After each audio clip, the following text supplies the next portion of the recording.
Welcome back, my duelist friends. Casual Duelist, and of course, have brought back the mat because we got to give Karibo a little bit of time off.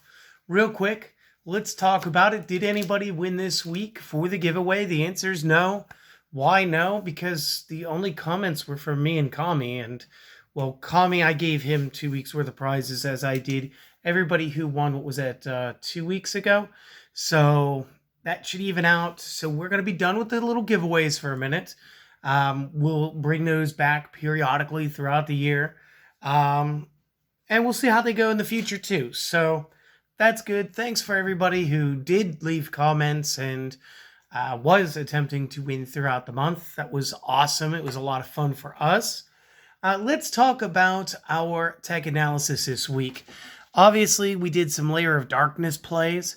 So I think it's only fair that we choose the field spell that makes it worthwhile. And that's just the Lair of Darkness itself. Real quick, when you activate this, it has the static ability that all face-up monsters on the field become dark attribute.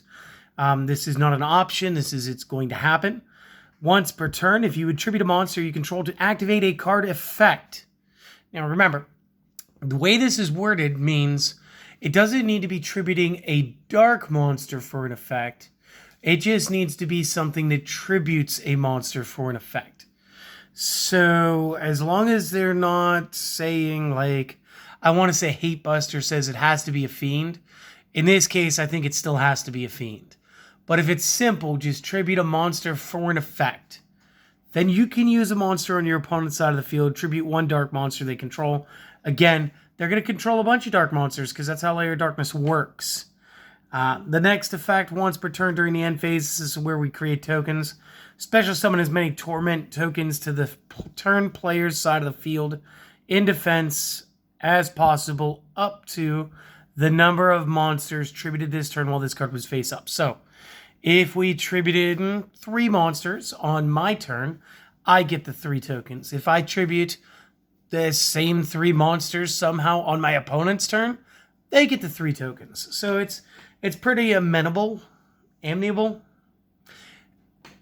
I don't know what word I want to use, guys. Sorry. Let's do a quick price check, though.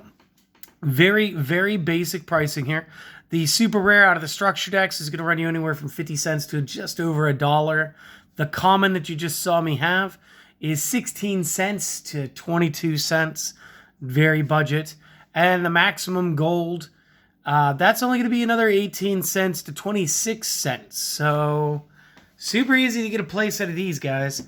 And again, we played it in common charity because the Slifer deck lets us. It's fun. What other interactions could we get into? I think I showed off my favorite ones. First and foremost was super polymerization. Being able to super poly just in general is good. And super poly works well again with Zombie World, because again we changed the monster typing in that one, so then every monster becomes zombie. In this case, we're turning all monsters into dark, and there's a super poly target per, and our super poly target was the Starving Venom Fusion Dragon and Predaplant Trifavalium if you have it. I don't, so I didn't. But super poly, very easy to do this with. So yeah, play that.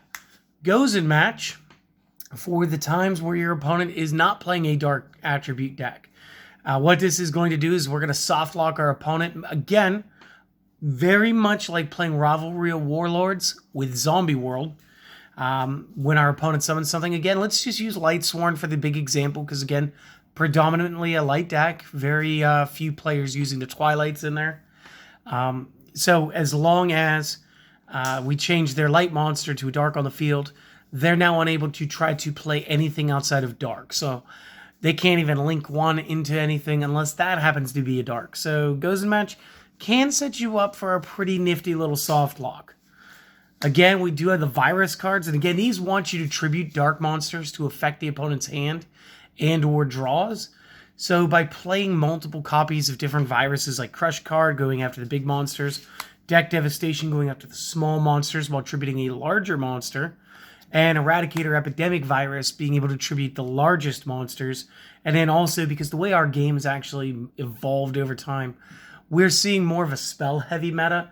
and very few trap cards being ran except in the trap-heavy decks. So in this case, the Eradicator Epidemic literally wipes out all your opponent's spells, and you could choose trap, and I guess if you're playing against something like Altergeist, that makes more sense. But in this case, we just pick spell all day long, and it just totally wrecks our opponent's hand. So very good there. And then my favorite interaction is Duke Shade.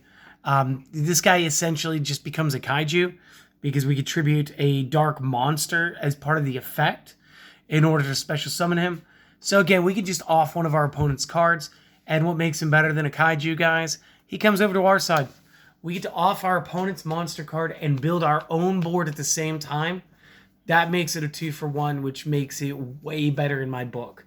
Plus, again, if you guys are playing expensive Utopia cards, if you guys are doing anything fun, or even if you're just going to play Predaplant Verde Anaconda into Dragoons, this could still help you get one of your 2-effect monsters for Verde Anaconda, half of your level 4s for the Utopia play, and it fosters the bigger plays. And it's just fun because it's like this crazy little spell card that when it was introduced, when we were seeing it for the first time before it was in the game and before it came to the TCG, a lot of players were super worried about this card taking over and just being too good and being unfair. And then it just literally dropped off once it was released. And now we're able to build these decks around it that are just way more fun. And I really hope that you guys enjoyed this. So that's all I got for you here. Anything else, I'll just be talking in a circle. If you guys enjoyed this, if you guys want to support the channel, consider hitting the subscribe button today. If you guys have already done that, thank you, thank you, thank you. But also, please keep watching because that helps too. And then, have a great day, guys. Go out and do something that's fun for you. And this next week, we're going to get the Speed Duel set. We're going to do all of the things. It's going to be fun. We're going to have a lot more Speed Duel content. So, fantastic. I can't wait to see you guys. We'll talk tomorrow when we do a Speed Duel Spotlight. Later, my friends.